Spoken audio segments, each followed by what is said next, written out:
So today I am going to discuss about computer architecture and organization. So next, what are the contents about computer organization and architecture? First is introduction to computer architecture and organization. Then what are the basic components of computer system? Then von Neumann architecture, CPU architecture, memory hierarchy, input-output devices, types of computer architecture, parallel processing and pipeline. So in this lecture, we will only see about introduction to computer organization and architecture and what are the basic components of computer system. So what is computer architecture?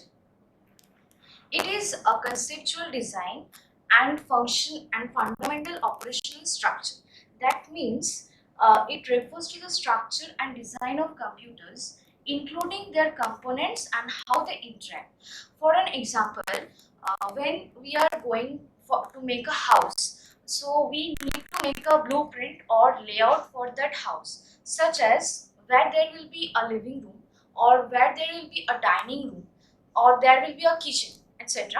For that, we need to make a blueprint or layout for that house. So similarly, in architecture also, we need to give some designs. In for this, some operations CPU make.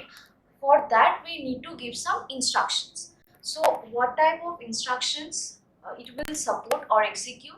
Next, what type of addressing modes it will perform, and what data format it will support. Data format means uh, any digit is always converted into binary format. We know that is 0 and 1. For that, if that is a positive number, we need to do some representations. First one is 1's complement, 2's complement and sign magnitude. For that, we need to do some format. Next, what is computer organization? Computer organization means it is the implementation of computer architecture. That what we are giving a design to the computer architecture, that only we are implementing in computer organization. In the first point, you can see that computer organization deals with physical devices and their interconnections. That in the diagram you can see that there are three components. One is CPU, one is RAM, and the one is IO devices, that is input output devices. So three components are interconnected with each other using a bus and with the perspective of improving the performance. So day by day, new versions of softwares are installed. So we are purchasing new phones, new laptops, etc. What is the basic difference between computer architecture and computer organization? So these points are of computer architecture. First one is CPU designing. Means what design we are giving to the CPU. Then instructions. What type of instructions? We will learn in the next slide. What type of addressing modes and data format. And in case of computer organization, IO organization, input output organization, memory organization, and the performance. Performance means it is used to improve the performance of input output and memory organization. In the next slide, we are going to see about what are the components of a computer system. So these are the components of a computer system. First, you can see CPU, then memory, then input output device, then system bus, and last one is CPU register. First, CPU means it is the brain of a computer that performs calculations and executes instructions. Means there are two things are there in CPU, that is ALU and one is CU. ALU, it is the arithmetic and logical unit that it performs arithmetic and logical operations such as addition, subtraction, multiplication, division, and or XOR, NOT, anything. And in control unit gives the instruction and it controls by sending the signal. That is the purpose of control unit. Next is memory. Memory, it stores data and instructions temporarily, that is RAM, or permanently, that is ROM. RAM means random access memory, ROM means random and ROM means so memory, there is two types of memory. One is main memory and another one is the secondary memory. So in RAM is in the main memory, and secondary memory we are having hard disk and SSD. In the third, we are having the system bus. Okay, ROM is read-only memory. I have forgotten that. Then it is coming about input-output devices. So there are three things in input-output devices. First one is input device, next one is output device, and third one is the storage device.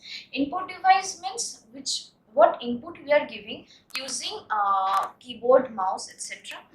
And for the output device we are using printer, scanner, etc. And for the storage we are using CD drive, pen drive, etc. Next we are coming about system bus. What is that? It connects all components and allows data to be transferred between them. Previously in this you can see that CPU is connected with RAM, again CPU is connected with IO device. That means CPU is connected to RAM using some bus, means they are connected with some bus. Bus means it is a WAD connection.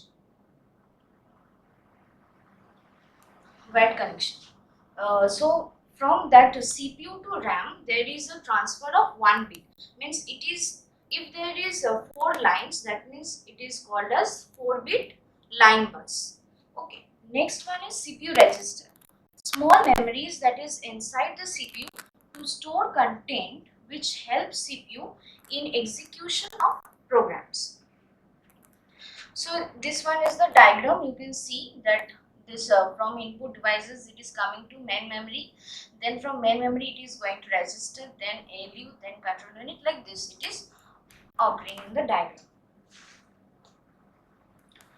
Next one is types of system bus. There are 3 types of system bus. You can see one is address bus, next one is data bus, and third one is control bus. Address bus. The address bus is a unidirectional bus that carries addresses generated by the CPU or DMA, direct memory access controller. It specifies a physical address in memory or input-output space. So in this diagram, you can see this one is the address bus. This one is the address bus. So from CPU to address bus, it is unidirectional. So you can see that from CPU to memory, it is unidirectional. Only from CPU to memory it is going, not bidirectional. And next one is data bus. Data bus is bidirectional and carries data between the CPU, memory, and peripherals. So in this data bus, you can see that it is bidirectional from CPU to memory, again from CPU to input devices. So they are bidirectional from CPU to memory. You can go again, CPU to IO device you can go again, vice versa. So that is why it is bidirectional. And control bus, the control bus carries control signals generated by the CPU to manage and coordinate activities across the computer system. That means in the control bus you can see that is also bidirectional, but in each line, means each line is unidirectional. From CPU to memory it is unidirectional, again from input output device to CPU it is unidirectional. So each line is unidirectional, but we have to say that it is going in bidirectional. Now there are what are CPU registers I have discussed earlier. Now there are 2 types of CPU register. One is general purpose register, GPRS, and another one is special purpose registers. First one is general purpose registers are used for various purposes depending on the CPU, specific CPU architecture. they can store data temporarily during calculations and operations. Mainly GPRS is used to store any kind of content like such as R0, R1, R2, R3, etc. Then special purpose registers in a CPU are registers that serve specific functions crucial to the operation of the processor and the execution of instructions. These registers are distinct from general purpose registers in that they are designed for specialized tasks and typically have predefined roles. They are essential for the CPU operations. So there are different kinds of special purpose registers.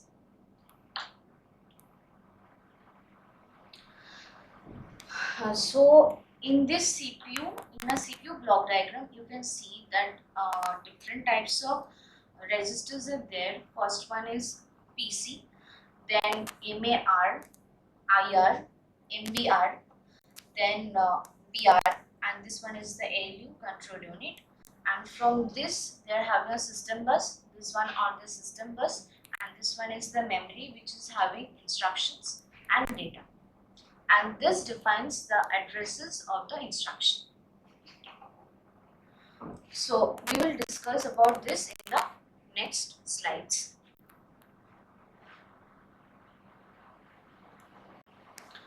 First one is accumulator.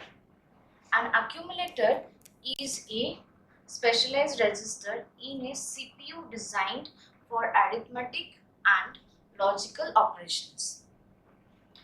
It plays a fundamental role in executing instructions efficiently and has historical significance in the development of computing architectures. That means in accumulator, if you are giving two types of operands or two types of registers, you are giving R1 and R2. In the ALU, you are performing addition or subtraction. Then from the result, you will be having an accumulator which will store the result of the ALU. So that one is the accumulator. So from that accumulator, we are using for different purpose of from accumulator we are doing some operations after that.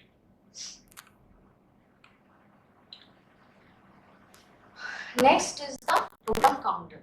Program counter, it holds the memory address of the next instruction to be fetched and executed. So in the previous diagram, you can see this one is the PC. So PC holds the address of the instruction. That means in this instruction, the address is 0000. So the PC will hold this address 0000.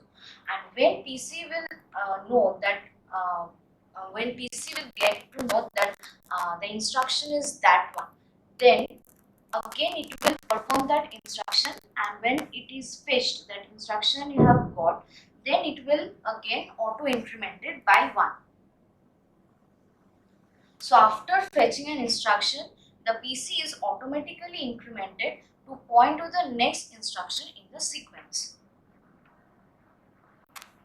That means when it is auto incremented, the address will be again 0001. That is auto incremented with 1. First the address of PC was 0000, then it is auto incremented. The value of the PC will be 0001. That is how the PC works in the CPU.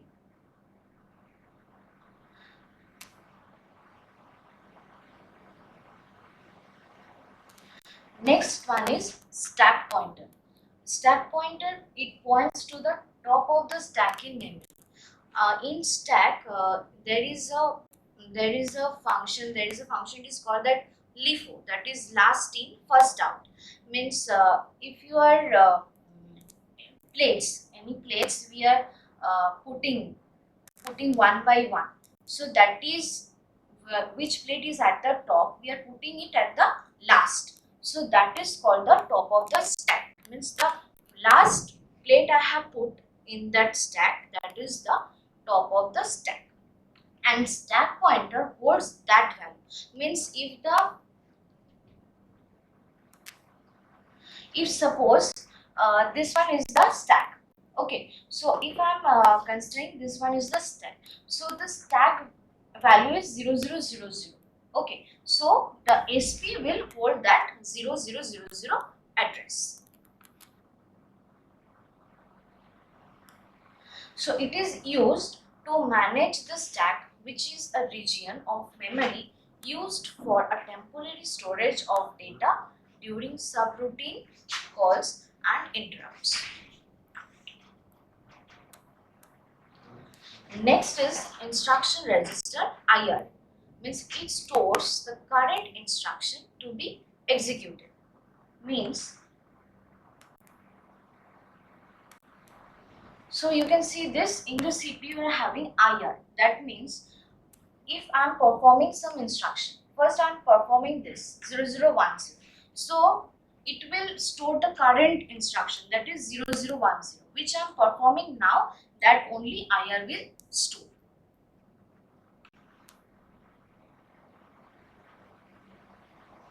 So it is used to hold indices or offsets for addressing memory locations relative to a base address. This addressing modes we will discuss in next lecture. So today only what are the special purpose registers, I am discussing that. Now, status register or flag register, we also say this program word status also. Program status word SW also we tell this. So, it contains individual bits that reflect certain conditions resulting from arithmetic and logical operations. So, what does this status register do? First, when we are performing the LU operation, means two registers, we are taking two operands, then two function is happened in the LU and the result is stored in the accumulator. If the result of accumulator is positive, if positive or negative, that will that status will be stored in sign. If the result of the accumulator is 0, then the status of the 0 will, then the in this 0 there will the value will be stored in 0. And if in the result if there is any carry or forward, that time that content will be stored in carry. So this status register is used for conditional operations. If A is equals to B, or if A is greater than B, or if A is less than B, that time we are using this status register. So for an example, it may contain flags for 0 result, negative result, carry, overflow, etc. These flags are used by conditional branch instructions to alter program flow. So next one is address register or memory address register. What is this? It holds the address in memory of where data or instructions are to be fetched or stored. Means address register is we need to store the address from CPU to memory.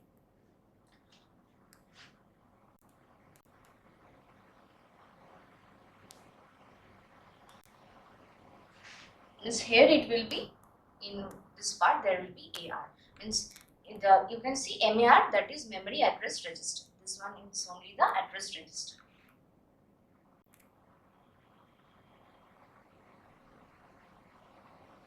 So it is the part of the memory management unit or the CPU's memory interface.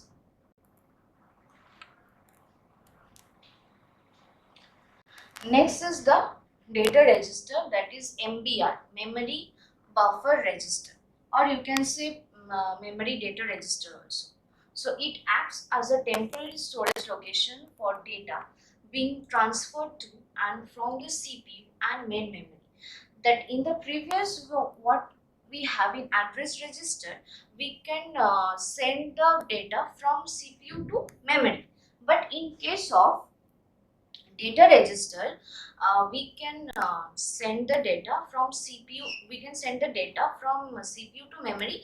Again, we can receive the data from memory. So that is what is transferred to and from the CPU and main memory. And the last point is it holds the data that is read from or written to memory. So these are all the special purpose registers I have told, and in the next lecture we will discuss about addressing modes.